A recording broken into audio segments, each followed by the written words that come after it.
Welcome to First and Goal, where everything is made up and the points don't matter. Get ready for the latest and hottest topics in the SML. Let's get started. Here's your host, Mad Bomber. Welcome to this week's episode of First and Goal. This week we've got prime time 000 17-time SML champ. We've got Finz from Canada. Hopefully he's not being snowed in today. And Tiny, who sounds like he's talking from across the room to his AirPods. How's everybody doing? Fantastic. All right. We've also got Playoff Mike. I don't expect him to be saying much because he doesn't exist. So, topic number one. With 2 seasons left, will we get a repeat Simbardi champ? And if we do, who will it be? And Prime, we'll start with you since I'm sure you're going to say yes and yourself. Yes, and myself. And here's why. So really, you can't say Dookie because you got to take him and you got to throw him in the toilet. So really, it's myself, it's RD, or it's Dan. RD, a little bit of a one-year wonder, Cinderella glass slipper situation where he got lucky in the Super Bowl. Dan in big moments, not a big-time player. So RD did well, but I don't see him winning another one. And by repeat champion, I assume you mean somebody winning twice this cycle. Yep. So it's either myself, Dan, or if you get hot, maybe you can win too. But of the guys who have won currently, I'm going to take myself because Dan in the big moments, time and time again, has proven he can't win unless if he plays Faz, who just so happens to outflash Dan in big games. So I'm going to take myself. This year, I don't know because Jonathan Taylor's out. So yeah. Not this year, it's me. All right. Well, that was a shocking turn of events to start the show. How about you, Finz? What do you think? Yeah, I also think there's going to be a repeat champ. There's just too many good teams that are always there at the end to not have a repeat champion, I think. This year, I think it's probably going to be you and Faz in the Simbardi Bowl. And I honestly think that one of you guys have a really good chance of winning it next season too. I know everyone likes to hate on RD here, but I honestly think that RD, if he gets in this season, which it sounds like he probably will, I think there's a good chance he can go from his 7th seed or whatever he'll be, 6th seed to winning again this year, or even next year too, because Akers is just so good. So yeah, I think that there's a good chance there's going to be a repeat champion. All right. And Tiny, what about you? I'm going to say no, because this season I'm looking at you or Faz, however you want to say it. I like to say Faz. One of you, I think, are going to win the Super Bowl this year. And I feel like there will be somebody else, maybe, whoever doesn't win this year, maybe next year. And I don't know, man. I just feel like there's a little more parity. I mean, like he said, like Finn said, there's usually the same, 4, 5, 6 guys up top. But I feel like out of those 4, 5, 6 guys, there's nobody that's been dominant, throughout the whole cycle. So I would like to see some parity, and hopefully we don't get a repeat winner. All right. So topic number 2 then. How much does the team or the roster really matter? And we'll start with you, Finz. What do you think? As somebody who's got, probably one of the worst rosters in the league, what do you think? I think it matters probably more at the start of a cycle. Especially if the roster starting off has those kind of like meta abilities, like if you had a really strong running back to start,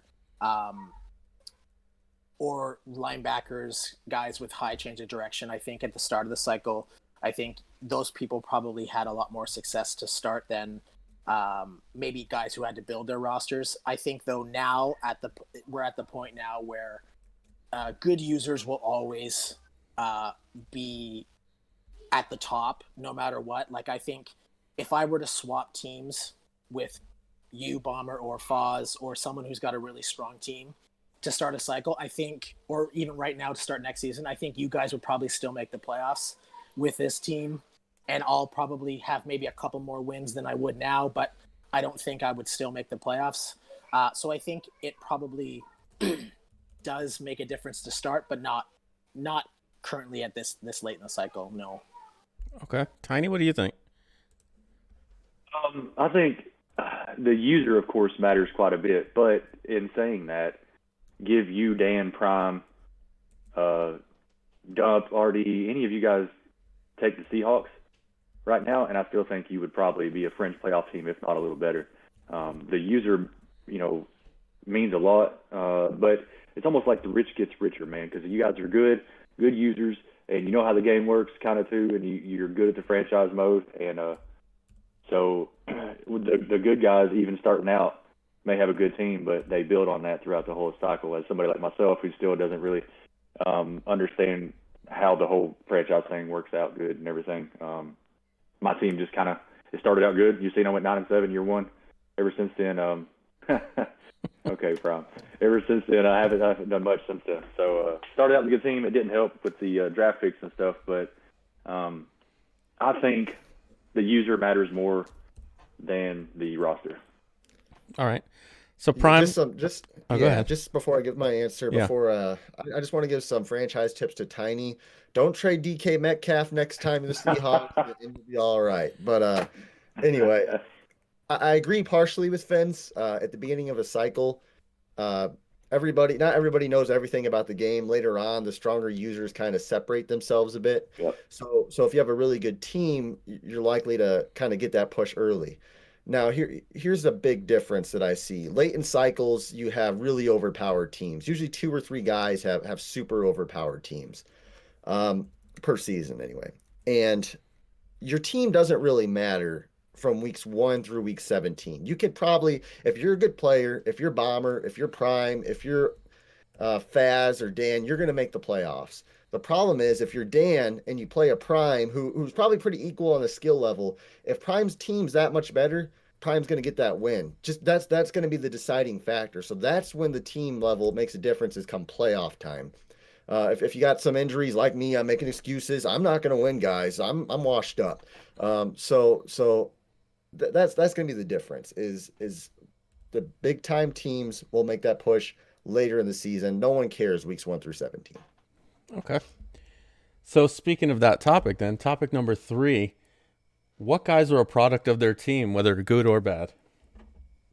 And we'll start with you, Tiny. So I have a couple here. First, I'm going to go with Prime. He started the cycle with Jacob Eason, and they got a good O-line or whatever, and their defense was decent. But Prime, every cycle, I've been here 3 cycles now, and he just builds and builds and builds, and his team's great every time, no matter how good or bad they start out with. I would say another one is NYT. He's obviously showing at 11, and he's 11-4 right now. So he's built that team. He's got 53 superstars I think on his team. So he's definitely reaping the benefits of building that team up, and so it's really showing that. And see, now he's going to be number 4 seed now, and when last year I don't think he even made the playoffs. Okay. And then I could also say, on the opposite side of that, myself and Raider, that's what happens when you don't do so good building. Okay. Prime, what do you think? Yeah, I think that Woods is somebody who does not his win and losses do not reflect how good that Browns team is. He's a fringe 500 player literally every season. We all like him. I'm not trying to bash the guy, but if you give somebody of that level the Browns team to start the cycle, Dan's got a really good team already, and he somehow doesn't have multiple somebodies, so maybe he was a bad example. No shots fired there, but maybe give Bomber or somebody like that that team, and maybe Bomber's already got his ring at this point. And NYT, that Ravens team is pretty good, I think, to start. Lamar Jackson, I think NYT was not really a playoff player consistently last cycle, but he's used that team with his skills, and now he's in the playoffs. Paulie overachieving with that Dolphins team. Paulie also a horrible team builder. Now he did get his quarterback. Over in the NFC, I do just want to give a quick shout out here as I go through here. I hate to do it. I know we got a supporter on there, but RD didn't win without Cam Akers early. Got Cam Akers boosted up, got him hurt, and he started losing again. I think he's kind of a product of the game/system this cycle. Just going through Meats, another guy, abilities-based skill set. If you give him a pocket passer, he can't throw. Sorry, Meats, that's a shot at you. And that's all the enemies I'll make today. All right. Well, we'll try again on the next topic. But Finz, what do you think? I don't think the top teams are a product of the team roster. I think like good users are going to win out. Uh, and it's hard for me to say because I came so late, but like you look at Raider, right? Like I would in my other franchise, I was the Chiefs, and I'm probably a middle of the road player, and I'm winning more games than him. Like that roster was juiced to start out. I know he made some bad decisions with Kelsey and other things, but that roster is just crazy good. I'm probably going to make an enemy here the way I say this, but the one team I looked at that I thought was probably better than a product of their team is probably KJ. KJ's team is stacked. I looked at. I mean, I just played him, and he said himself that 9 wins is his highest total, and that could have been a product of how good his team is. Like for teams that are bad, though, I just don't see it. Like even the roster that I have, I've won 5 games, and despite being blown out by Foz, like I think I've been in quite a few of those games. So I'm not going to blame bad rosters for win-loss record. I think it all comes down to the user. Okay. Can I hop in real quick? Yeah. Not trying to defend my brother-in-law, but you can account that to KJ building that team. Even with losing every single season, morale is crap every year. He's still able to keep that team, building it, even though he's not winning games every year. Yeah, like I said, I came late, so I don't know what he's done with that team so much. I know he's got an X-Factor quarterback, and that running back's really solid. But there's just so many good stars. And like Minka, for example, he's a cheat code. Yeah. Like I had Wiggins open, and he just came out of nowhere and picked that ball. So I think he kind of provides that security blanket there, even if you are not as good a user as like I am, for example. Well, sorry, I'm not a good user. Don't get me wrong. But Minka kind of makes up for that. Yeah. I would like to kind of prove a point from one of our last topics, and it's kind of goes into this one. Last cycle we had Sunday who came in late. We had a guy named WFT Gamepad or WTF Gamepad. Gamepad literally constructed this roster. I mean, it was going to be a great Washington roster. It was primed to win Super Bowls. He was a good player, and then he had some personal problems, had to leave the league. Insert Sunday, who's a good player, primer champion, comes in, takes that team. It was like when Gruden won with the Bucks, and they said it's Tony Dungy's team. This is what happened with Washington. Sunday took over, won Super Bowls, and a lot of people thought he was the greatest thing ever. But really, the way the game was programmed, how the team was built was flawless. That team pushed him over the edge. That team pushed him over the edge. So I guess that's my point of when you look at some of these guys who are assisted by like Woods, he's assisted by this Browns team. He'd probably be a 6-10 player with an average squad. Maybe with Jacksonville, if he took the Jaguars at the same time Bomber did, this Jaguars team is not going to be near the same team they are with Woods at the helm the whole cycle. I don't know, just something to think about. So teams really can push a good user over the top if the team is good enough. Yeah, talking about that, I mean, ZZ was really bad last cycle, the season and a half I played, and then he got the Chiefs this year, and he's borderline playoff team. Until he got ZZ and he cut Travis Kelsey and paid an offensive lineman $20 million, and you can't always save everybody from themselves. Topic 4. We're coming into the home stretch of the cycle, last little bit left, and we started out with a bunch of shows. We had Total Access. I think that's come and gone twice. It looks like it may be back again. We've had flying by, whatever that was. SML Church for like a week and a half. We had Crunching the Numbers for like 20 minutes, made its little revival, and then QB left. We had the top 10. And probably a bunch of other shows that I'm forgetting because they kind of just came and went. If you could resurrect one show, which one would it be? Prime, we'll start with you. Yeah, well, just to know, SML Church was only made when Dan was winning Super Bowls. That's why that one stopped. But, I think I would bring back, and I've hinted around with this, and I'm working with somebody in private. My Waking Up the Echo series was like a Colts documentary, and it actually did really well view-wise. But the problem was, like, nobody wanted to hear me talk about myself. So I'm going to take it from that point of view, and I would like to see it come back if it's done correctly. And it would be a documentary or a show on a certain player, their mentality after they've lost or after they've done something, and how they build their team and go throughout the season. So kind of like a Hard Knocks type of show, but with more of a hearing their mindset. That's what I'd like to see. So Waking Up the Echoes type of show. And I actually am working behind the scenes with Woods, the Cleveland Browns owner. He's teeter-tottering on retirement. He's got the team he wanted. Unfinished Business is the name. So that's going to come back. I want to see it come back, so I'm going to make it happen. All right.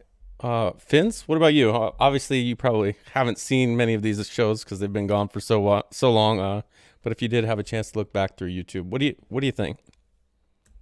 First, I just want to start off by saying, Prime, no one wants to hear you talk about yourself. That's all you do. Yeah. So, I do no matter what. Shocking comment there. I did go back. I spent some time and I went back on the SML channel on YouTube, and I did come across a couple. So I gave a couple a listen, and I actually liked the SML Church. I thought Dan did a pretty good job with all the sound bites on there, and no disrespect to Heat Check, which tends to come in at the director's cut at Return of the King in terms of length. It was nice that it was like 5 minutes long, and it had a lot of good funny content in there. So I'd say SML Church. Okay. And Tiny, your favorite show, which one would you bring back? I have a few. The Church, man, the SML Church it was cracking me up whenever I would listen to it. Dan had me rolling sometimes, man, and it was just like Finn says, short and sweet. I do wish it was a little bit longer, though. I found myself kind of wanting more at the end of his shows. And Total Access, I'm busy right now, so we ain't gonna be recording any for a few weeks. Crunching the numbers was super, super boring, but was interesting to see the numbers. Like you would see QB and meets, hey guys, this number means this number. It's like it was kind of boring, but but at the end of the day, it was kind of cool to see, hey, this, made this happen, et cetera, whatever. It was pretty cool. Other than that, no, wait, the breakdown. You remember that, Prime? Yeah, I remember that was fun. I like that because you actually got to bring it back on guys' place out now. That was probably time consuming for you having to watch games of guys, I guess, but I thought it was super cool, and I actually had you do it for me one time just to kind of maybe help out. It still isn't working. I don't know what's going on, right? It's not working. But yeah. All right, yeah, I actually liked the breakdown. That was one that I would have liked to see come back. I do think Crunching the Numbers could be a good show if they had a numbers guy, a nerdy guy, and then somebody with a little bit of personality. You can't have two numbers guys, though. That show doesn't work with two. Polly in there with like a bikini top or a Raider with no shirt. Yeah. Get a Polly on there and pair him up with the meats, and you're golden. I don't think it would even matter what the show was about if you had that combo. So yeah, that would be dynamic. But that's going to do it for this week's show. And this week we got Finz with 42, Prime with 46, Tiny with 47, and Playoff Mike with 0 because, again, he doesn't exist. Tiny, for somebody who's not used to having the most points in any competition, that means you win. So these 30 seconds are all yours. Wow. I don't even know I'm speechless. What do I do? I mean, so Prime, what do you do when you win? Let me know. Thank God, I guess. Do the eyebrow thing. Licks his eyebrows. Yeah. And propositions other people's wives. Yes. All right. No, man, I appreciate you having me on here. That's it. That's a great use of your 30 seconds. Appreciate you guys being on. Yep. Till next week, this has been First and Goal. Let's get ready for the playoffs. Thanks for listening to First and Goal. Be sure to check out Mad Bomber TV on Twitch and YouTube for the latest from the SML. And we'll see you next time on First and Goal.